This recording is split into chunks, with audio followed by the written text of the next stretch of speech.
Hello అండి, అందరికీ నమస్కారం. ఫుల్ వానలు అయితే పడుతున్నాయి రోజు. మా బాబు బర్త్డే నాడైతే నేను ఈ వ్లాగ్ చేశానండి. వ్లాగ్ అంటే ఫుల్ కాదు, వాడి కోసం నేను ఏం చేశానది అయితే వ్లాగ్ చేశానమాట. ఆ రోజు మార్నింగ్ అయితే ఫుల్ వాన పడింది. ఇంకా నేను వాడు ఫ్రెష్ అయిపోయాక పాయసం అయితే చేశానండి. ఈ దేవుడికి నైవేద్యం పెట్టడం కోసం అయితే ముందుగా పాయసాన్ని అయితే ప్రిపేర్ చేసుకున్నాను అనమాట. నేను చేసే విధానం అయితే ముందుగా అయితే డ్రై ఫ్రూట్స్ని అయితే నెయ్యిలో వేయించి పక్కన పెట్టేసుకోవాలండి. తర్వాత సేమియాని అయితే వేయించేసుకోవాలన్నమాట. కాగిన పాలల్లో అయితే వేయించుకుని సేమియా వేయాలన్నమాట. నేను ఈ గ్లాస్తో అయితే సేమియా నిండా తీసుకున్నాను. దానికి సగం పంచదార అయితే వేసుకుంటానండి. అందులో నేను సేమియా చూసారు కదా, ఉడికిపోయిందనమాట. ఇంకొంచెం ఉడికితే అందులో పంచదార వేసుకుంటే సరిపోతుందండి.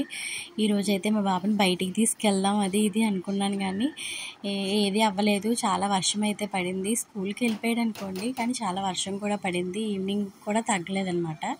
సేమియా అయితే ప్రిపేర్ అయిపోయింది, చూసారు కదా.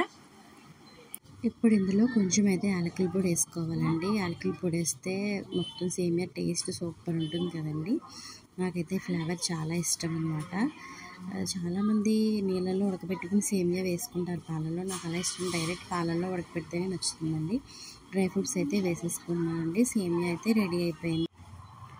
సేమియా అయితే ప్రిపేర్ చేసుకున్నానండి. ఇప్పుడు నేను దీన్ని దేవుడికి అయితే పూజ చేసేసి నైవేద్యం పెట్టేశానండి.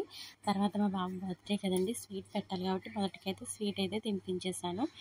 తర్వాత అయితే పులిహోర చేశానండి, పిండి పులిహోర.